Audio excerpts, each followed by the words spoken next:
Okay, I am out scouting fields today. We are making the decision on if we want to do a fungicide application or not. So typically in the last couple of years, we have just been putting it on the varieties that respond highly to fungicide. Now this year, all of our corn varieties are a medium response rate to fungicide.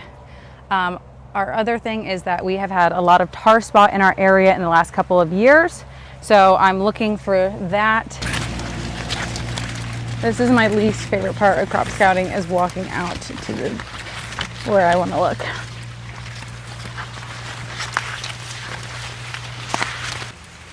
Okay, it's kind of windy out, but looking at the ears. I said the ears, looking at the leaves. No.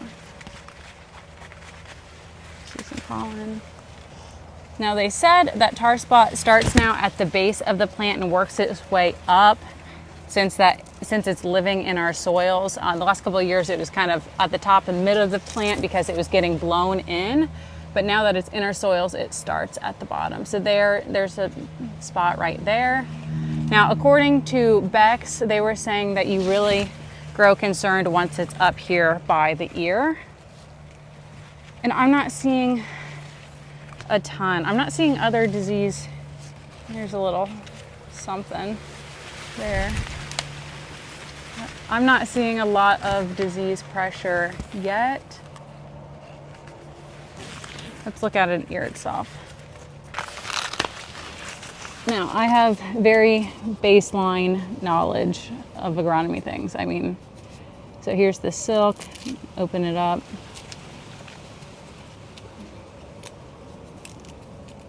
Come on.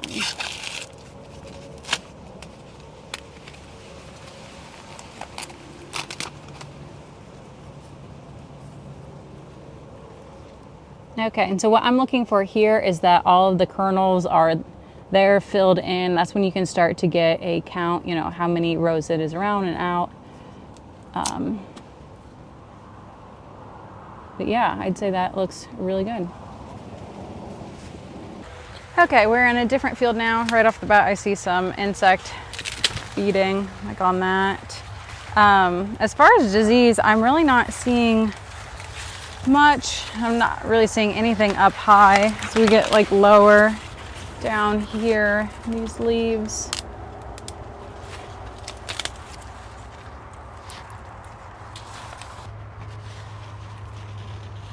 But I'm not entirely sure what that is. I'm gonna have to look that up.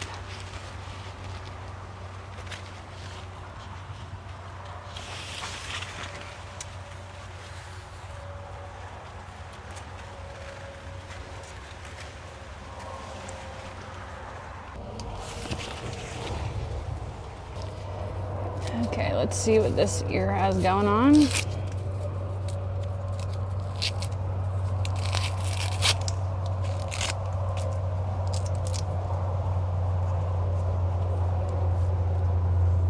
Okay, so let's see how far around it is. So I always pinch a line right there. So 1, 2, 3, 5, 6, 7, 8, 9, 11, 12, 13, 14, 15, 16, 17, 18. So this one's 18 around.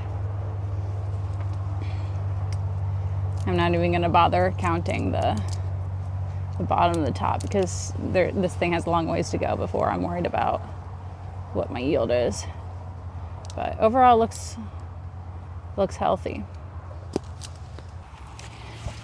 Okay, and I'm writing down notes for myself because I just lose track in fields. So at hordes, there was a little bit of rust, some tar spot, not a ton, ethyl, some good pollination. I thought it had less disease than hordes. Donnie's here. I'm just overall not super impressed with field.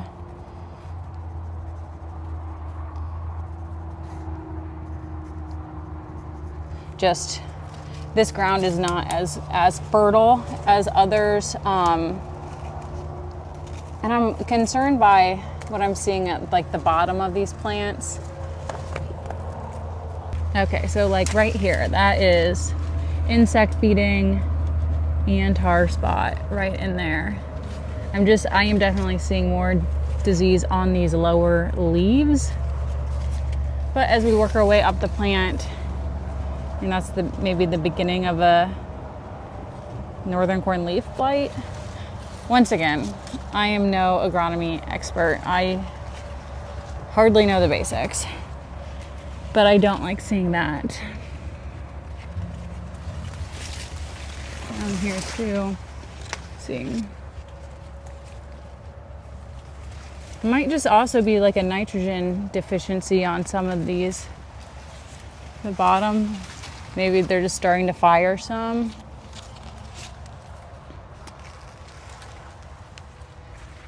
I don't know.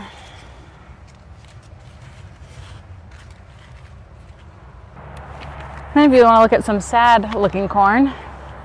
Right here, this stuff is not impressive. Now, this used to be a barn site, so the ground is just not very fertile right here. This is our second year planting this area, so it is pretty sad.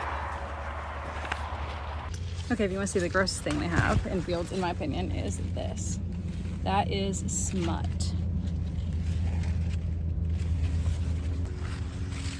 Now, I've seen like 3 or 4 plants like this. It's just yucky.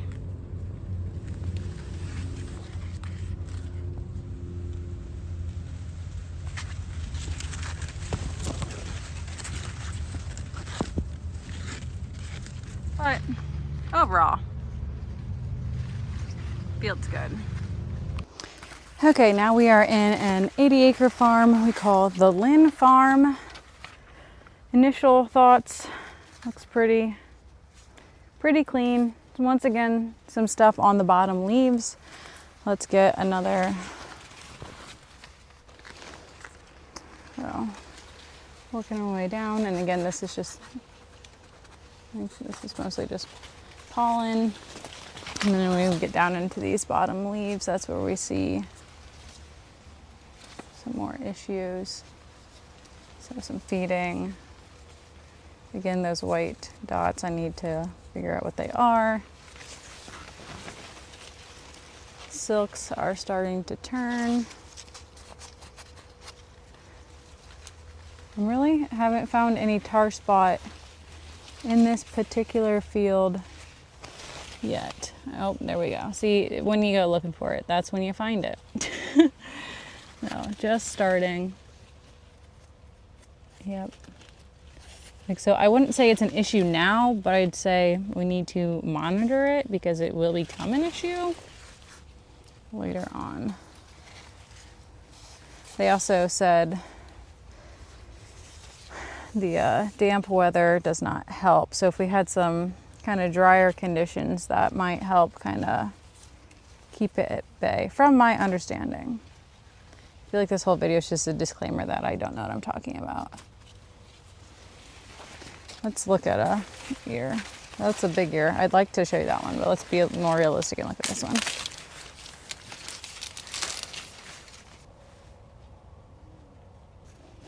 Okay, I don't know why I keep acting like this is something that I can do with one hand. Come on.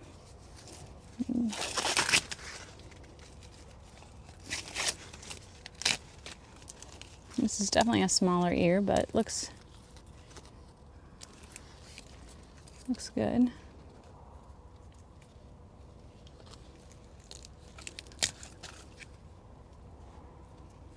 And like all I can look at is this leaf right here. Okay, so definitely some tar spot.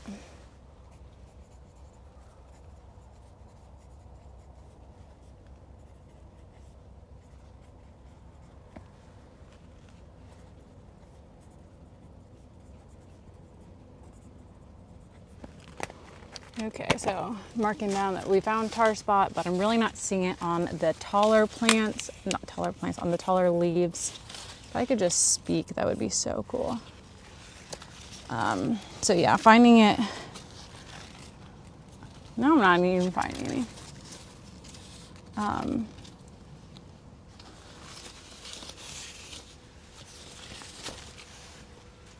There's one spot. Nope, that wiped off.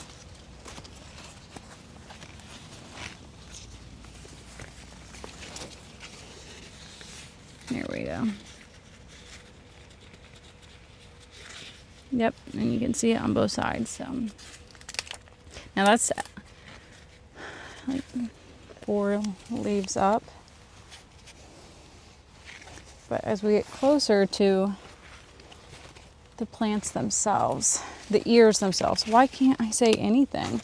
Once we get up closer to the ears themselves, I'm not seeing any yet. Oh, there's one little dot right there.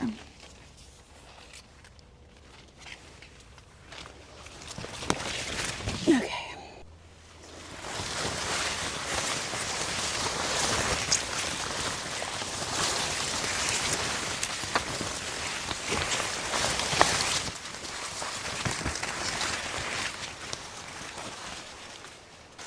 Okay, we are at our second to last field. So this stuff has not tasseled yet. See how I saw just a few starting kind of early from the road driving in, but in the field I'm not seeing any tassel. But if you're curious, so the tassel is here. It just hasn't come out yet, if you will.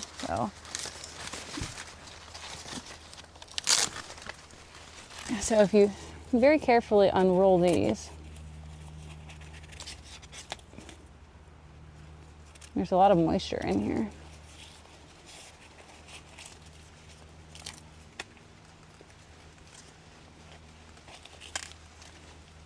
There is our tassel. Right there. So. And then the little tiny ears of corn are right in there. Now, one thing I noticed walking into this field is some grass pressure. But for the most part, I think it's fine. Now, that is some insect damage right there. That is so interesting, the pattern on that. I think basically, was it like the leaf was rolled up and it just ate? It was all rolled up and it ate through there, right? Now, looking at disease pressure, I mean, there's a start of something.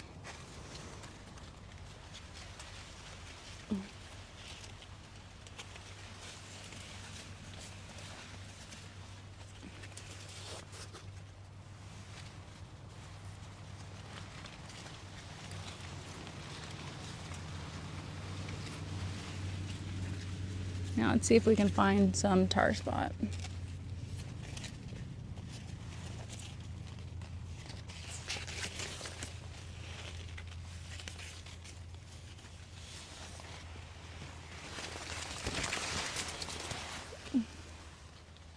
There is a bug.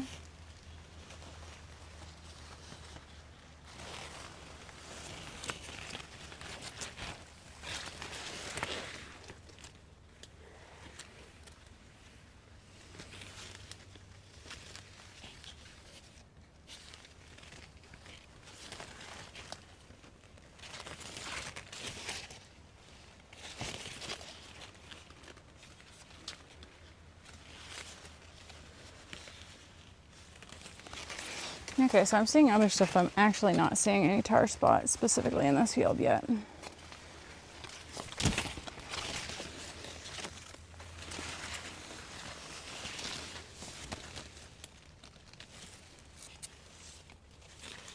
Couple sad plants.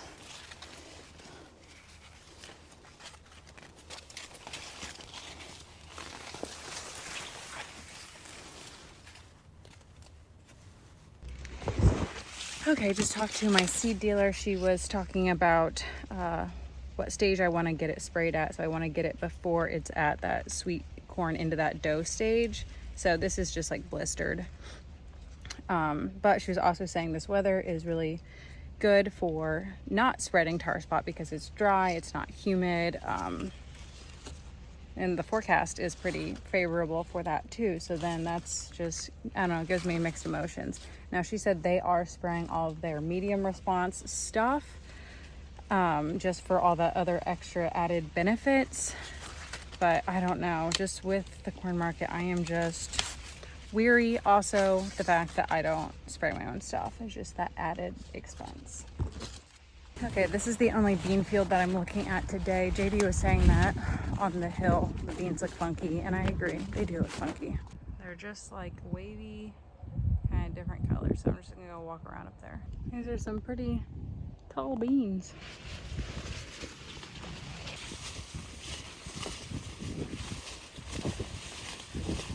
Yeah, so I'm seeing in here, it's just kind of patches, no really rhyme or reason.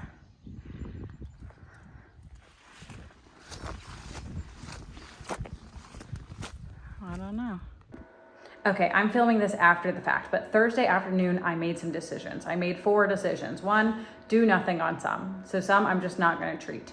One field, I'm getting the whole thing sprayed via drone with Miravis Neo, which is like the top recommended fungicide by my seed dealer.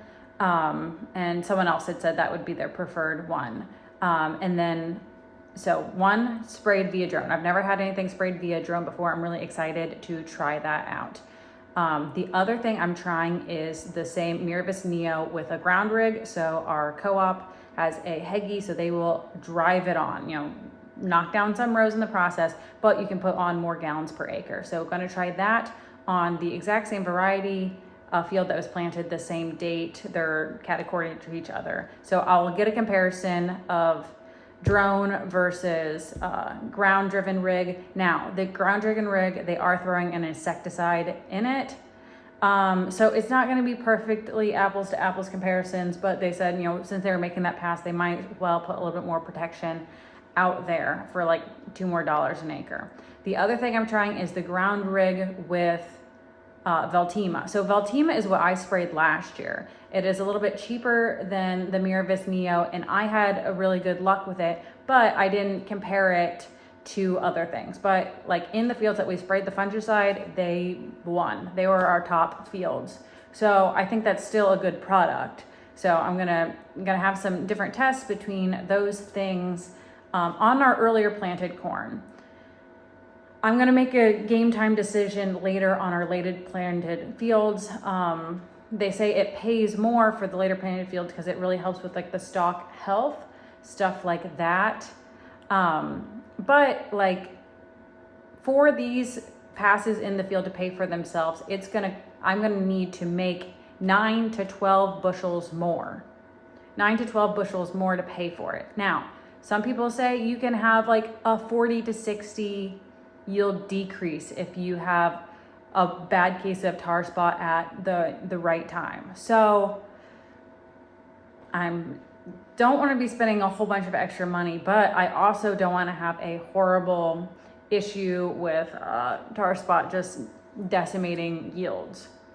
So we're going to do a little bit of everything, and we won't know till we know what the good decision was. But good thing is that once I called those things in, they got done pretty darn quick. So those things are now applied.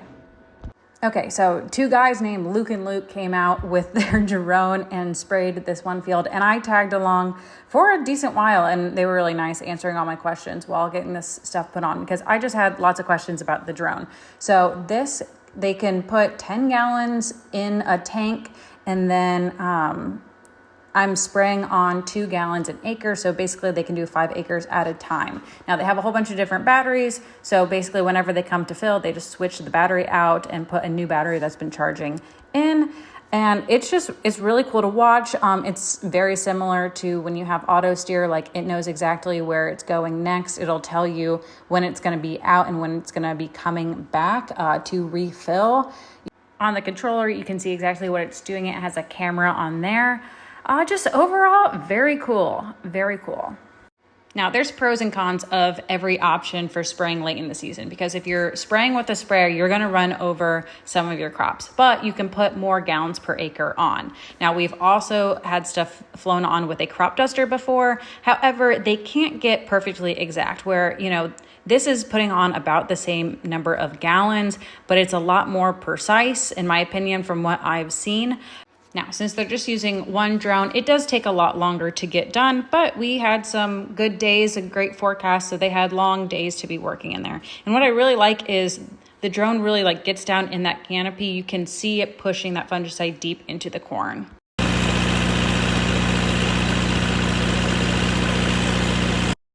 Now, I do know that my drone skills are a little bit rusty and weren't that great to begin with, but this is the field that we had the ground rig spray the Marvis Neo on. So you can see some corn rows that were knocked down with that sprayer.